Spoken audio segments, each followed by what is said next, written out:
Welcome to WagerTalk Today, the gold standard of sports betting shows where we talk the talk and walk the walk. We got a jam-packed show. Yanni's going to join us. We're talking about the Steam sheet, and also we got to talk about some of these UFC lines and the crazy Serbia card. We got some interesting ones.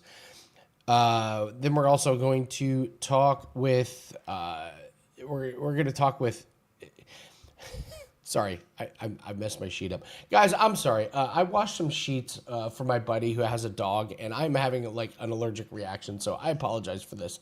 We're going to talk with our other guests about stuff. We got Thursday Hammer. Joe Raineri, Andrew McInnis. I got your back, brother. And whether you can see me or not, I got your back, Andy. Don't you worry. Joe Raineri, MLB, Andrew McInnis, CFL. Frickin' Larry the dog's got Andy fighting allergies, folks. Give Larry a dog a like, baby. Yeah, so my next door neighbor, his dog is Larry. Larry was on death row. My neighbor adopted him, and I washed his sheets yesterday, and I'm totally allergic to Larry, it turns out. So, yes, Joe Raineri and Andrew McInnis are joining us. So, apologize. We'll get through this together. We're coming off of 5% cash. On the tennis doubles. We do not have a tennis doubles play for the play of the day, but we do have a really, really good one in UFC. So let's do the play of the day, Dan. All right. This is kind of a little obscure one. Noah Gugnon. I really like this guy. I want to get Yanni's opinion on this one. Janicets is who he's fighting. This card's in Serbia, so you're going to see a lot of guys that you probably haven't heard of, but Janicet's recent strength of schedule is a mess. He's not very good. His most recent wins have come against aging opponents or lower level competition. And this is a big theory, and I want to get Yanni's theory on this. He's 29 years old, and he's 19-3. So he's had 22 fights, and he's won 19 of them, and he's just now making his UFC debut. This is a massive red flag for me. We fade these guys that come into UFC late because UFC looks at them and is just like, they're not that good. So Gugnon appears to have the better clinch game in the wrestling, and I think he can control Janicets against the fence. I think he can get some takedowns, and this was a plus 115 play. The market is agreeing with my take. It's now minus 115, and I still think that's a playable number. So I like Noah Gugnon as the play of the day. So let's bring in Yanni here. Yanni, I don't know if you've researched these guys, know much about them, but this is my play of the day. I just love this play, Gugnon. I think it's under the radar. What do you think? Bro, that's my I can't believe you just brought up Gugnon, because that's the first play that I actually releasing to subscribers. And I'll tell you, it's a 4% play. I like it a lot. I just am pissed at myself that I didn't take it at plus money. And I swear to you, again, I'm not saying I'm a good guy, but I didn't do it because I wanted to release it to subscribers. But I knew, because half of my off screens didn't even have lines up yet. This isn't freaking wherever this is being held in Serbia and shit. Belgrade. But yeah, they were in no rush to get lines out, especially with a big pay-per-view on deck after, which already even has lines. So to make a long story short, I was like, I can't send it out and have half the subscribers not even be able to get this. And then they wake up and have this at minus 150. You know what I mean? So I didn't. And now, I see, like you said, minus 115, and I don't think this holds. I think as more sharp bettors look at this matchup, they're going to come to the conclusion that this kid should. I think the fair line's about minus 150, where he wins, 6 out of 10 times. Strength of schedule is everything. You're absolutely right. I think he matches up extremely well. It's one of those matchups where, again, that not big name fighters, obviously, but I'm 100% certain that the public's going to be opposite us. Otherwise, this would warrant a 5% type bet, because then we'd really get a ton of closing line value, meaning not only would we have a good bet on Gugnon at, minus 115, but all of a sudden we'd have a close of minus 170, 180, but I don't think that's going to happen, because I do think that the public's going to be on the Yannick side. But yeah, I absolutely agree with that hammer. Glad you like it as well. And yeah, that's the first MMA bet for me this week. So I love it, brother. Love it. Real quickly, dude, I can't believe what was I going to say? I just have to share this. Just how expensive everything is getting. I went yesterday because I got to go to the dentist. Like I got to go get on Friday a cleaning, and I don't know. Wow, I can't believe it's slipping my name. Like where they put the cover like on your tooth, a filling, a cap filling. Okay, filling. Yeah, bro, $2,700, right? To do both, like $1,500 for that, and then for a filling, and $1,200 for a freaking cleaning. It's ridiculous just how expensive like normal life is getting, bro. You like I'm seeing why more and more people are gravitating towards gambling and sports betting, like because they see big tickets and people winning money. It's kind of like we talk about who plays the lottery. Wealthy people don't play the lottery. Poor people play the lottery. The big score. And these sports books are just eating it up. Like the worse it seems like the economy's getting, the harder it is on people, the more they're rushing to sports books, casinos. And for guys like us, it's a good thing. We're seeing more value, but on the flip side, it's just awful to see. And I just wanted to share this real quick. And so I don't forget it. It's a perfect example of markets are the same all the way around. And it all comes down to proper risk management, whether you're going to make money in anything. Right now, this morning, there's a big chaos going on in the stock market. Like not chaos, meaning a big event happened that everybody's talking about. And over the last few months, this kid has become like the hot shot. He's been like in charge of this huge hedge fund that was focused strictly on AI, right? And he was talked about as he's the man. Like everybody was loving this kid, front of every magazine, and his company was called Situational Awareness, and it was all about artificial intelligence. And he was hailed as a genius. This kid in his early 20s, Leopold, who was managing, billions and billions of dollars. Well, you saw over those last couple weeks, as I talked about, I hope you're going to cash. All those AI stocks have taken a big hit, and it's not done yet. Well, he just got liquidated last night. So old school Ken Griffin and Citadel had to go in and buy what's left of this kid's portfolio because he was so leveraged. He was playing parlays is what he was doing. He was doing everything with options, with money that he didn't have. Like just like we see in the sports betting market where bettors want to make a lot of money with a little money. So they chase big parlays and 7,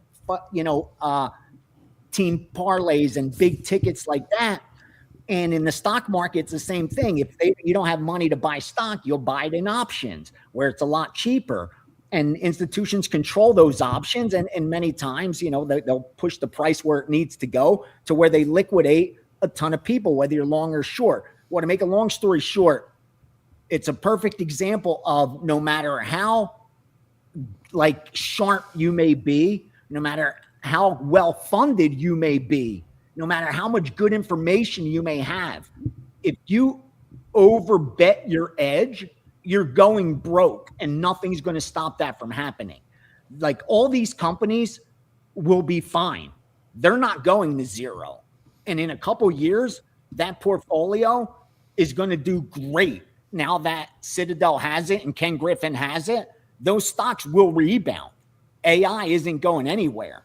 But this kid overbet his advantage. He overbet his edge. He thought they could only keep going up.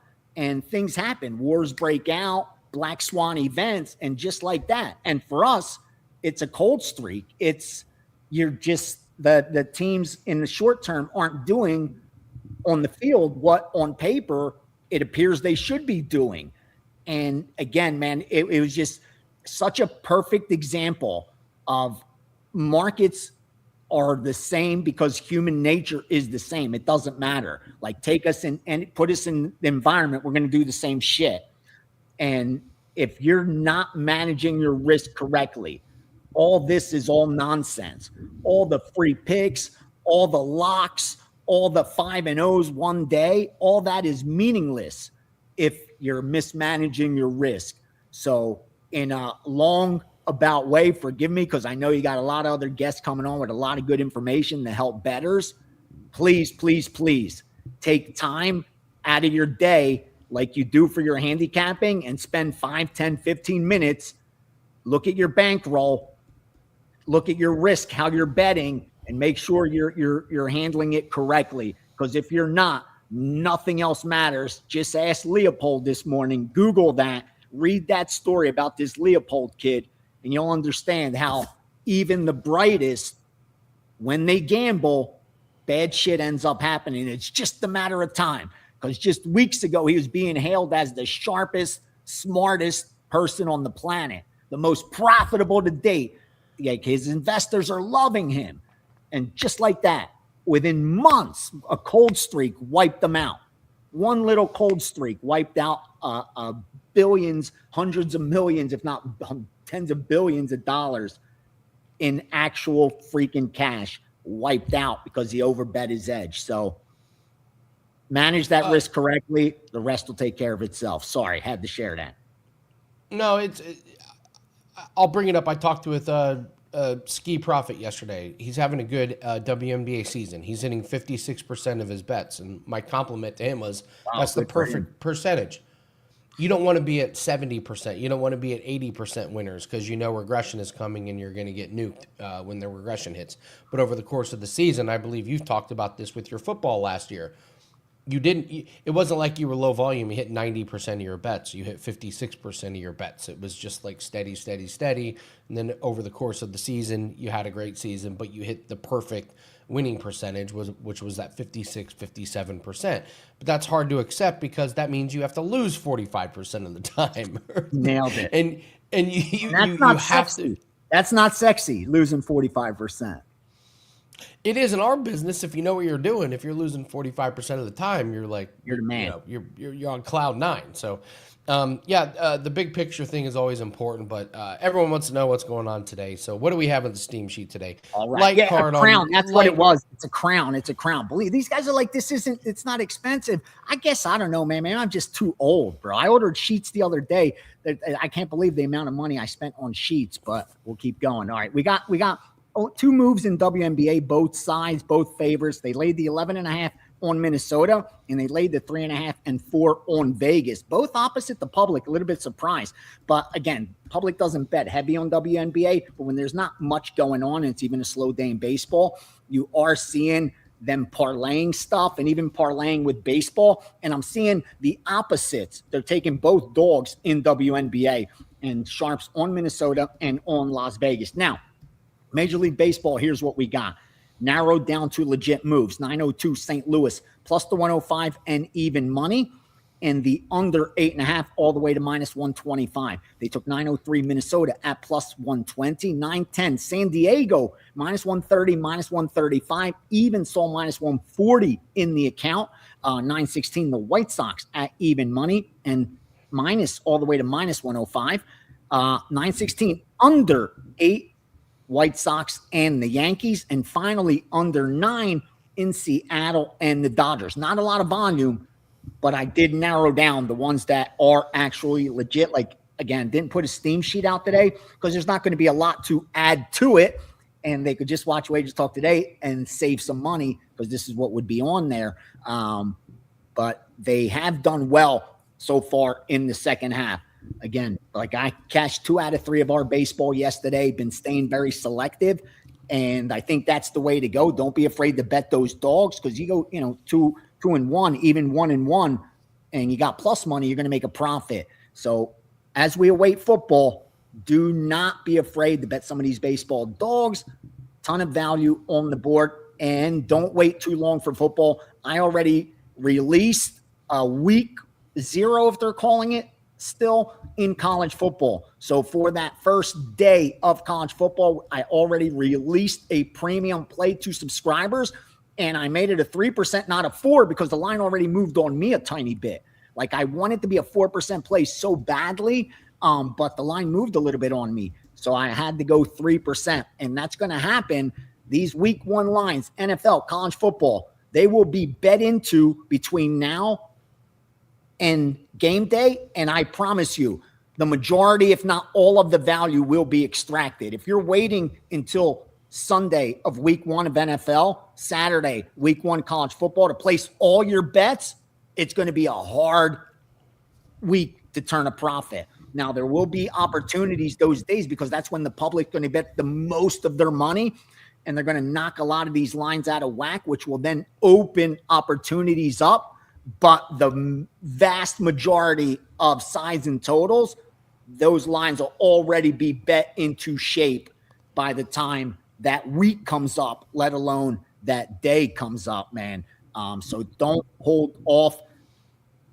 Futures already done. College football season win totals released. NFL season win totals released. Narrowed it down to 3 NFLs, 1.5%, 6 college football, 1.5%.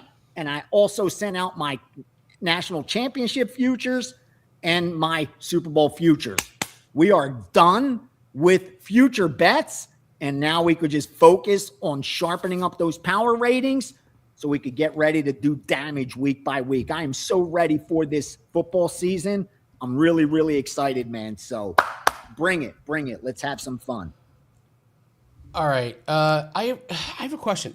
I have all my success in baseball this season has been props.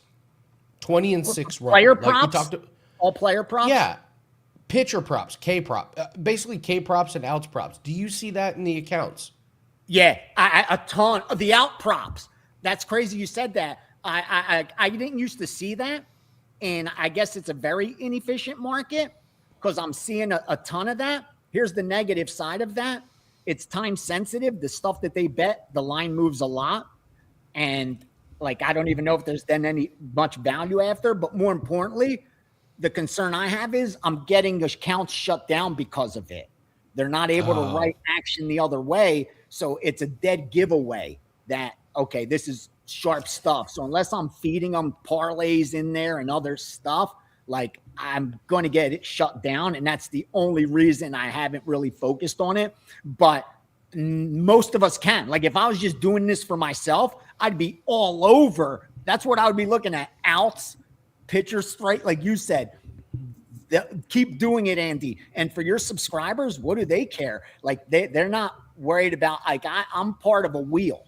And if any of the us screw up, the wheel stops moving correctly. So there's certain things I can do and certain things I can't do. But for yourself, your subscribers, you'd be crazy not to be annihilating this markets. I know everybody wants to cheer in games, Andy, and what's on TV and Monday Night Football and all that shit. But if you have a guy that's feeding you nothing but winners on, I don't give a shit if it's strikeouts, if it's outs, if it's runs, anything, freaking yes, no, first inning run. Dude, take advantage of that. Like, that's what this is all about. Finding that inefficiency and destroying them until it's corrected. Because eventually markets do correct themselves. Like, it's a pretty efficient market. Again, they get 11 to 10, so they don't have to be perfect. And that's where we get our little bit of edge. You see those MMA lines this week? You have that Milicic victory.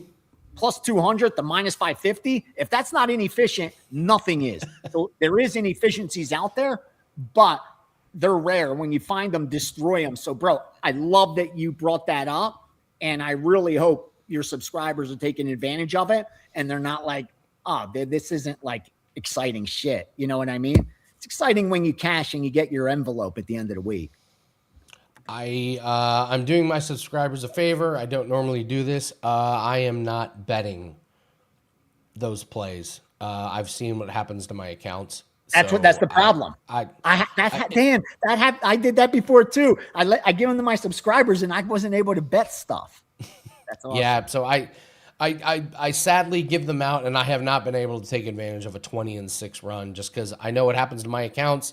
I know what happens to lines when I play them. So Jackpot's doing great, Flop Man. Thanks for asking. He's just getting fatter because it's 110 degrees, and we walk outside, and he just turns around as quickly as possible, dude. Like he pees as fast as he can, and then just hightails it out of there. Like, let's go. He's just lazy, bro. His dad is supposedly championship bloodlines. I'm like, sure he is, dude. Yeah, okay. Championship bloodline can last 31 seconds. That's how they hustled me into paying all this money for this freaking chihuahua, dude. I love him. What are you going to do? Yeah, Dan does the same thing in lacrosse lines when we give it out to subscribers. We tell people, we got to play it within the next couple hours because once we play it, we know what's going to happen to the line. Exactly. And you know what it is? It's not even like it doesn't have to be you or your subscribers even moving it. It's the fact that other sharp bettors are obviously seeing what you're seeing and more money's coming in on it. Exactly. And boom, next thing you know, value gone. So Joe Raineri is supposed to join us. He's running a little bit late, so we get to keep you for a little bit. I released some, so I do NFL futures at the end of each show now. I'm curious, did the Chargers over 9.5 wins make your card? This was my favorite win total that I went over. So win totals, what'd you see? What'd you like? Chargers I gave out on this show was my favorite over. The Chargers was your... I love it. I love the Chargers over 9.5. Their offensive line is healthy. Their defense, they brought everybody back. They bring in Mike McDaniel as offensive coordinator. They're getting guys back from injury. Their offensive line was as bad as it could get last year, and I think it goes from a weakness to a strength. And they won 11 games last year, and they gave up the last game of the season. They sat everybody. They didn't need it, so they gave away a loss at the end of the. They could have been 12-5, and the win total's at 9.5. I don't get it. Here's why I didn't release anything on that myself because, again, I narrowed it down to the 3 strongest that I agreed with that like it lined up with also my quant stuff and like I'm really tightening up how I'm doing stuff and the results are good and that's why I'm excited for football again this year. And the reason you're seeing 9.5 is because they did go under 10.5 at -140. Now 9.5 and 10.5 are two very different bets by going over 9.5. Yes. It's a huge 100%. Difference. They're now playing 17 games. That's key here because there's even some that I left off because of that reason. Like, a 3.5 went to 4.5 and at 3.5, yes, I like it. Where there was a little bit of value on Arizona at -3.5, but at 4.5, absolutely not. On like some of these bad teams, that's just what happened. That the over 3.5 on Arizona got the 150, 155. That they then went to 4.5. That's a completely different bet. At that case, I would probably even start to look the other way because it is that slim margin. Like you're not going to win these bets by 4 games. Like there'll be an outlier or two, but most of your season win totals, you're going to win by a game or two. Like it's going to be that close. They're not going to be that far off. So yeah, at 9.5, I like that's, and it's another example is why I left it off the card. I didn't agree with the move. And at 9.5, I could only look to go over there. Yeah, I agree with you. I do like the over, especially with the under also getting bet on the Chiefs. I know people expect, healthy Mahomes, them to do better, but the Chiefs also got bet under at 10.5. Some of the bad teams that I saw get bet over, I know everybody's really low on, and again, they're at the bottom of my power ratings too, but they bet the Jets over 5.5. They bet over on Arizona. Oh my God. 3.5.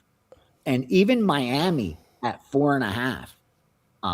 See, I can make the case for Arizona, Miami. The Jets, I mean, one of my best friends is a Jets fan. I mean, it's just torture. I have them. They're the bottom of my power ratings. They are the last. It's a race to the bottom with these guys. Over anybody, over anyone. No, like the Jets, the Cardinals, the Dolphins, the Browns, it's probably a race to the bottom to try and get that number 1 draft pick. But the Jets, man, just walking disaster. So, yeah, I don't see that one. We also took the Browns under. I don't see it with the Browns with the quarterback situation and they're being in rebound. Like, how can you explain to me that the Cardinals are 3.5 wins, but the Browns are 5.5? Yeah, the 2-win. It's a 2-win different. It feels like the same team that has no expectations of winning. And why would they want to win? They don't want to win. I saw sharp money on under in Baltimore. I didn't agree with it really. Like I again, okay. Winning 12 games is hard, and that's why I know why the Sharps went under in Baltimore. They went under in the Rams. I understand why they did it. I know even my quant, like the team he has winning the most games is Seattle, and even them he has them a little less than 11 games. So like he doesn't have anyone winning 11 games, but someone's going to do it. In fact, more than one team is probably going to win 11 plus games. They do every year because it's a small sample size in the NFL. So teams don't perform like models show. Like all models are wrong. It's just they're useful, but they're all wrong. That's at the end of the day, there's no correct model. That's the one thing you learn, but they're useful if they're good. And I think with the NFL, that's where people that have problems in working with quants, like thinking along those lines, because the small sample size means there's going to be that randomness. So even though on paper, no team should win more than 11 games, 3 teams may do it this year because of that small sample size of games. So there's some sharp moves where I understand why they're doing it, but I disagree with it. And I have enough confidence now and have done this long enough where I'm not going to piggyback things blindly if I disagree with them. Again, I know they bet under in the Rams. They bet under in Baltimore. They bet under in Seattle. Like they bet all those under, but I don't think they're going to be profitable when the dust settles. I think if you went under Baltimore, under Seattle, under Rams in all 3, I'm not too sure you're going to go 2-1. I had better shot going to 1-2 than 2-1. This is my Jets fan. Hey, I will not stand for the Jets slander. Love is pain. Yeah, that's the Jets motto. Love is pain. There's only one team that's coming into the season that had a worse defense, at least efficiency wise, but they're expected to improve, and that's the Dallas Cowboys. Like interesting. Okay, believe it or not, but they did a lot of offseason moves, and they're expected to improve. And offensively, worse than them, at least efficiency coming in. This is off of last year's data with projections forward off the players. So it is projection forward, but off of mostly last year, past data. And they do have a few teams that are worse offensively than the Jets. Cleveland worse offensively than the Jets. New Orleans worse offensively than the Jets. And who else? Vegas worse offensively than the Jets. And Carolina. But otherwise, the Jets are right there at the bottom 5 in pretty much every category. And they have like a right outside the top 10 as far as strength of schedule too. So they even have a tough strength of schedule. It's brutal. It's brutal. We'll go over UFC tomorrow, but Yanni, absolutely, yes, sir. We hit the Thursday hammer last week. The minus 240 Braves got home. So I hope this is a coin flip. Are you kidding me? This is this should be the sledgehammer. This one, or bring out the jackhammer, bro. All right, so let's do the Thursday hammer. Dan, hit the drop for the.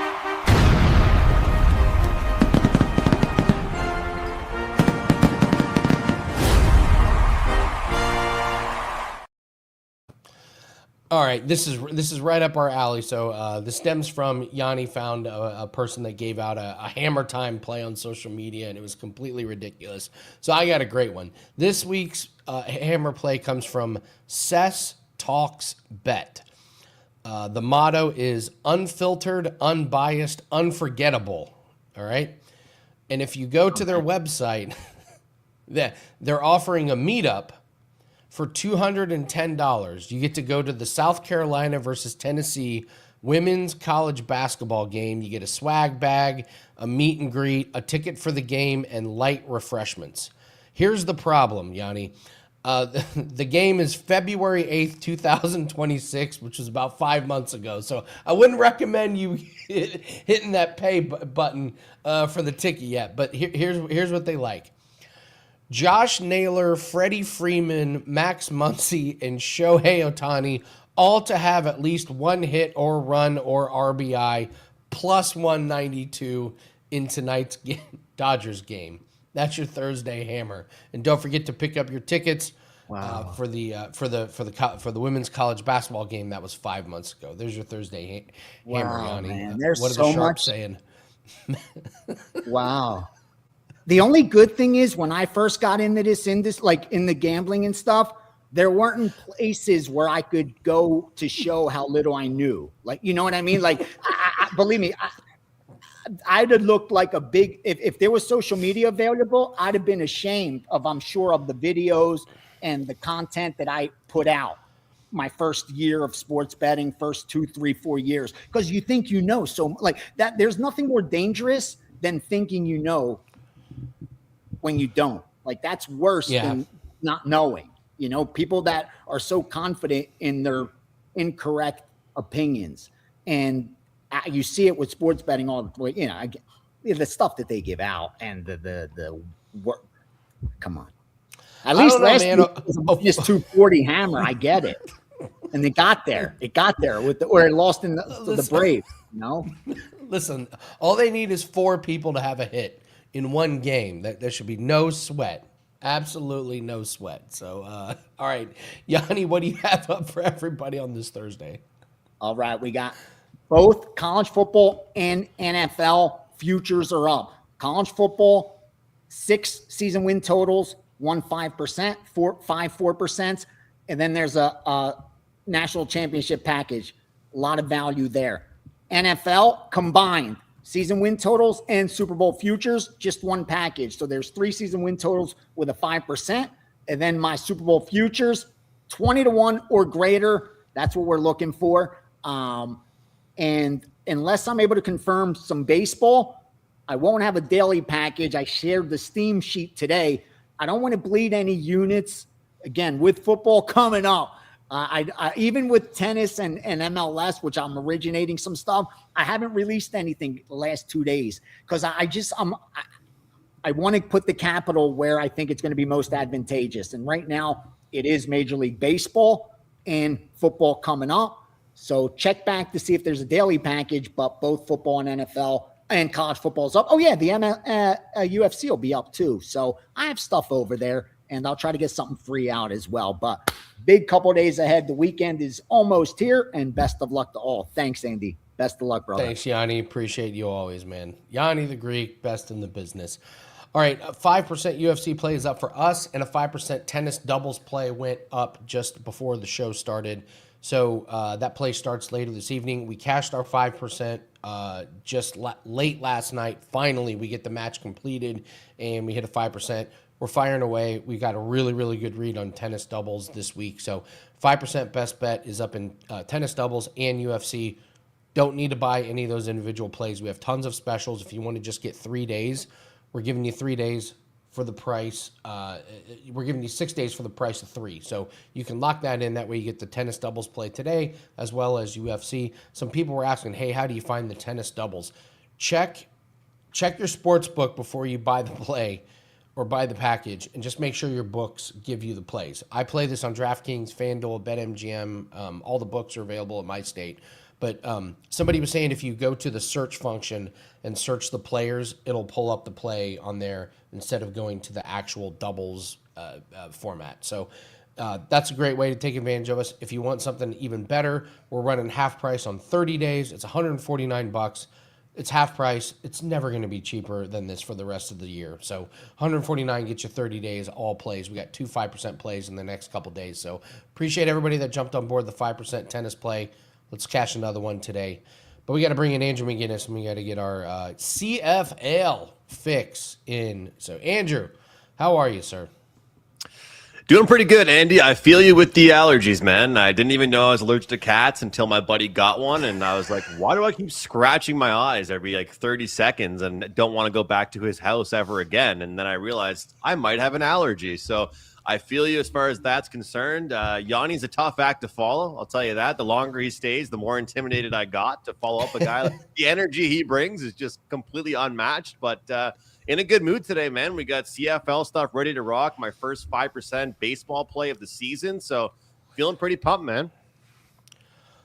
Don't you threaten me with a good time with a 5% MLB play. That's awesome. Let's talk CFL, and then we'll go over your MLB play. So we got a couple games to go over. Lions versus Blue Bombers, Alouettes versus Red Blacks. We'll start with this Lions and Blue Bombers, but first, just give us a little outline of what happened last week. Are the overs continuing to cash? What are we doing in CFL?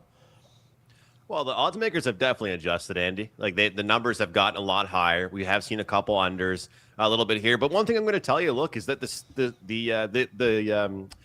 league has been very competitive this year, more than the past couple years. I remember a few years ago talking with you just behind the scenes and just saying, hey, man, there's 3 or 4 teams and everybody else just sucks. And now this year it's been a lot better. It's been incredibly competitive.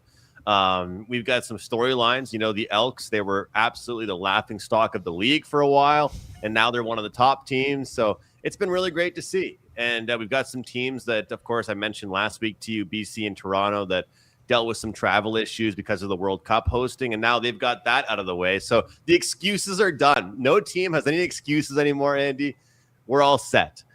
As far as this game tonight is concerned, Winnipeg and BC, this is the lowest total on the board. Opened up at 54.5, has slid now to 53.5. The 3 other games pretty much settled in at 60.5, hadn't moved around too much. But one thing we've learned, if we've learned one thing this year in the CFL, is that the drop-off from starter to backup is more significant than ever before. And I know we say it in other leagues as well. I'm not going to sit here and try and say in the NFL when a backup comes in, we don't see a different product, because we have. But I'm going to continue to bet unders when we have backup quarterbacks in games. And look, it's gotten so bad, Andy. They're not just on their backup tonight. This is a third stringer for BC. They said the backup was so bad, they gave him a game and a half of a tryout. He didn't cut it, so we're going to the third string guy. So Caden Salter gets the go tonight for BC, his first career start for the Lions. And I think it's going to be just a very simplified game plan. Look, from what I've learned about this guy, he can make moves with his legs. He has an arm, but I think that Buck Pierce is going to create a really simplified game plan. This is a team that even when Rourke, their stud QB, was healthy, they weren't looking that good. As far as Winnipeg's concerned, coming off a game which they gave up 50 points against Calgary. You might think I'm crazy taking an under here, but this is going to be a game, I think, where Winnipeg tries to establish their run, simplify their game as well. And Drew Brown's coming off his worst game of probably his career, or definitely this season. 1 touchdown pass, but 4 interceptions.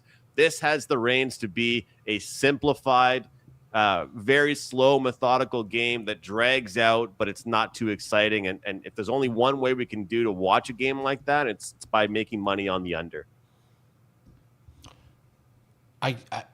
That's astounding that the backup was so bad that they just moved to the third stringer. I mean, that's rough. You feel bad for that guy, because if you can't cut as the backup in the CFL, might want to pick a new career path, brother. Well, the worst part was I had a parlay last week, and it was Riders and Argos money line. The Riders one was the first game of the week. You can say a bad beat. We all think our beats are bad. They lost. So I decided I had a 5% play going Sunday and a 5% play going Friday. Don't ever usually have 2 going in 1 week. So I was like, all right, Andrew, you're going to be on last call on Saturday. You've already talked to everybody about the Argos first half play you like as well. The parlay already lost. We're going to stay off the Argos game as an official play.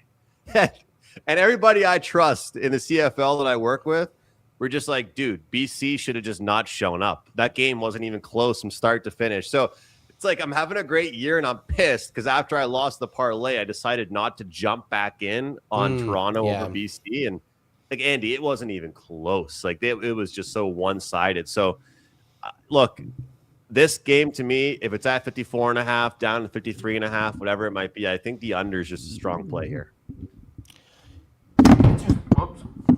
I'm sorry. Mic drop today. Mic drop. Literally a mic drop. That wasn't a mic drop. That was a mic knockover. Sorry for everybody that was listening in their AirPods at work. Let's talk about the Alouettes and the Red Black. I still can't get over that the Elks are like a good team in CFL. After all those years, it was just like you could have retired off of betting against the Elks money line. I still can't wrap my head around it. So this is going to be like in like 5 years that the Cleveland Browns are like competing for the number 1 seed in the AFC or something like that. So, all right, let's do the Alouettes and the Red Blacks. This is a Friday game. What do you make of this game? All right, Andy, I got something for you here. I know you like all your features. I believe I've showed you this before, but we're going to go to the fade the writers theory. And nothing against the CFL writers, because I actually did just recently get a CFL writing gig, so I'm doing my own version of this. But let's bring it up, Dan. We've got 3 games that are relatively chalky this week, and a lot of people are on just one side. We've got Winnipeg, we've got Montreal, Calgary.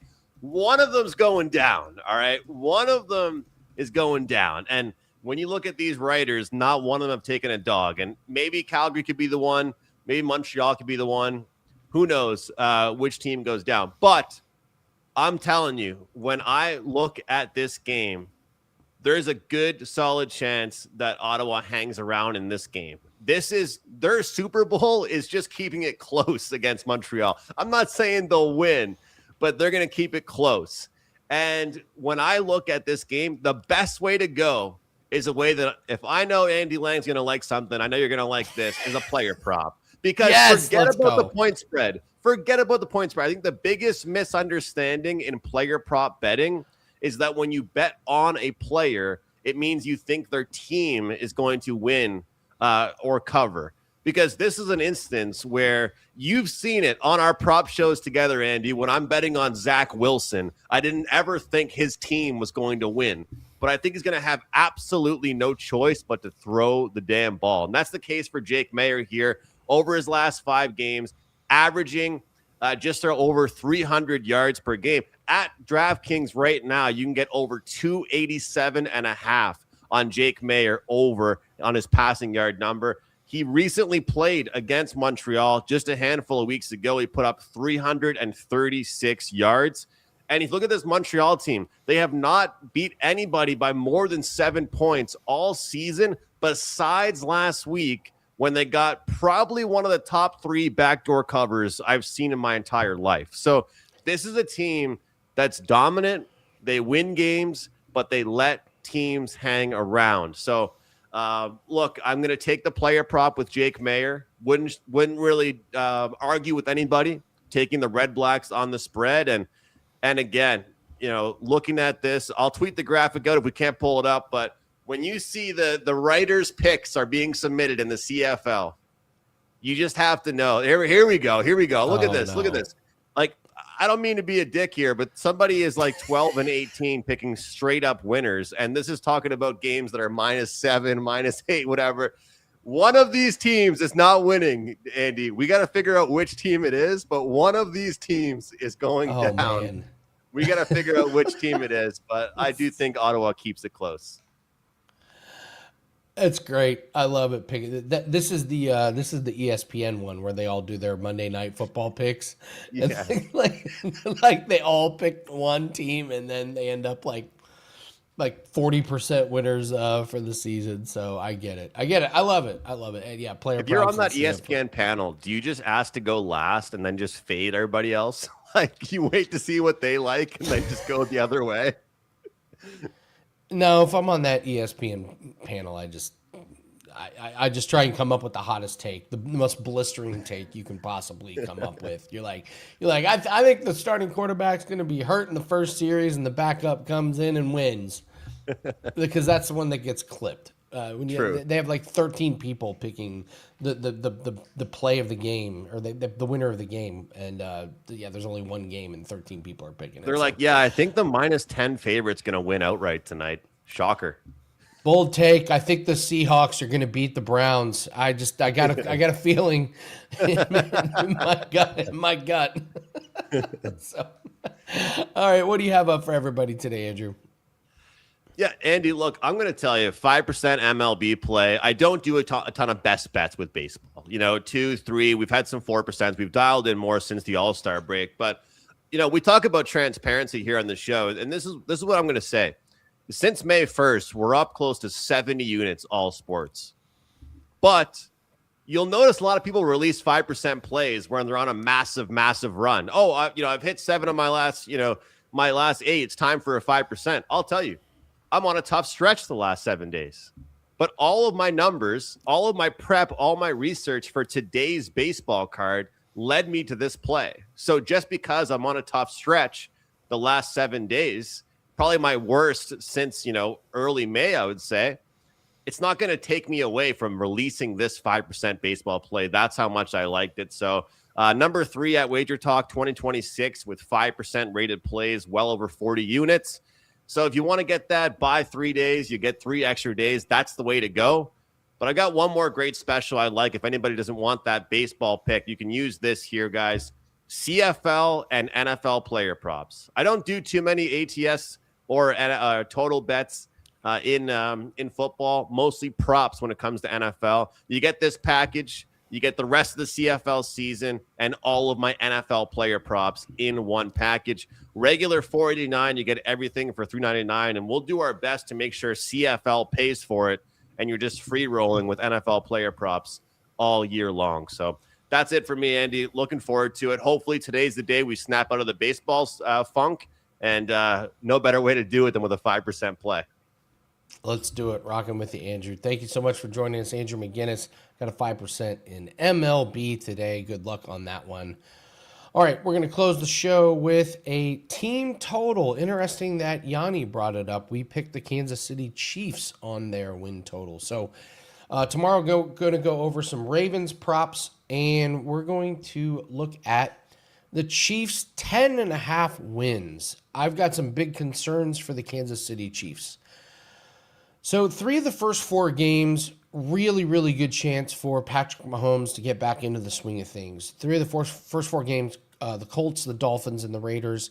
Kind of mixed reviews on what the Colts are going to be. I don't think they're going to be that good. I don't believe that Daniel Jones is going to be nearly 100%. So I think those are pretty good games to get started. They do have the 10th easiest schedule, but they do have some tough games. They're at Seattle. They get Denver twice. 3 straight weeks, end of November, at Buffalo, at Rams, at Bengals. Those could be 3 really tough games. So we go back to 2024 where they won a bunch of one-score games. Last year, that didn't happen. 1-9 in one-score games. After the bye week, the Chiefs lost 7 out of 8 games. Mahomes, here's the thing about Mahomes' injury. He tore his ACL on December 14th. I just don't think he's going to be 100% back to himself for at least the first half of the season. One of the things that Mahomes did fantastic last year was put the team on his shoulders, and he ran the ball a lot when plays broke down. He's not going to be able to do that. They can't depend on him to bail them out all the time. And I think they know this. They picked up Kenneth Walker, so we know they're going to be relying on the running game. They are going to have Rashee Rice, Xavier Worthy, and Travis Kelce as a receiving options, but they have some real problems on the offensive line. They ranked well outside the top 20. Their defense is somewhat mid-level. My biggest concern here is Mahomes is just not going to be 100%. He's not going to be the Superman Patrick Mahomes. I don't trust it. I think this is an under for me. So I'm going to lean under 10.5. I think they get to 10 wins. I think 9 is most likely. But these ACL injuries that happened in December, I'm just not sold on this one. So I'm going to take the Chiefs under 10.5 wins. It's just ever so slightly going to miss the client card. I'll probably put it up as a free play, but I don't believe Mahomes is going to be the guy that he was in years past, at least not for the first half of the season. So, all right. How is the defense? Defense is okay. Good, not great.